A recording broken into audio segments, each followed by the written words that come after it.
Кніга выхаду, раздзел 17. Такім чынам, па загадзе Господа, уся супольнасць сыноў Ізраіля, выйшаўшы з пустыні Сін у далейшую дарогу, стала лагерам у Рэфідыме, дзе ў народа не было вады для піцця, і дакараў народ Маісея, кажучы: «Дай нам вады, каб напіцца». Адказаў ім Маісей: «Што вы дакараеце мяне? Чаму спакушаеце Господа?» Але народ там смагнуў з-за недахопу вады, і таму наракаў на Маісея, кажучы: «Навошта вы прымусілі нас выйсці з Егіпта, каб нас і нашых дзяцей і нашую жывёлу замарыць смагаю?» І паклікаў Маісей Господа, кажучы: «Што мне рабіць з гэтым народам? Мала не хапае, і ўкамянуюць мяне».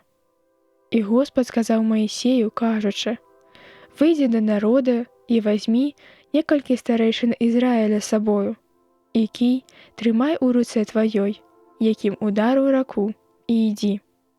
А я стану перад табой на скале Гарэб, і ты ударыш скалу, і пацячэ з яе вада, каб народ піў». Маісей зрабіў так на вачах старэйшын Ізраіля, і назваў ён гэтае месца Маса і Мерыба за папрокаў сыноў Ізраіля, і таму, што яны спакушалі Господа, кажучы: «Ці сапраўды Господ прабывае паміж нас, ці не?» І прыйшоў Амалек і змагаўся з Ізраілем у Рэфідыме.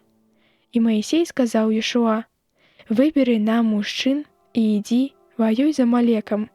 Заўтра я стану на вяршыні гары, трымаючы кій Божы ў руцэ сваёй».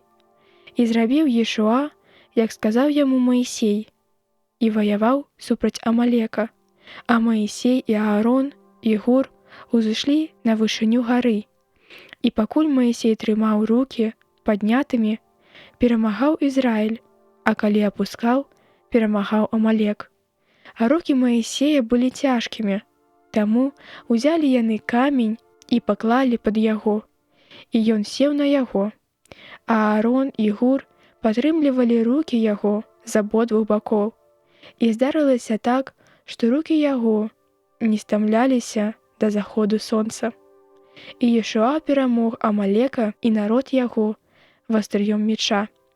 І сказаў Господ Маісею: «Запішы гэта дзеля памяці ў кнізе і перадай Ешуа, бо я вынішчу памяць пра Амалека пад небам».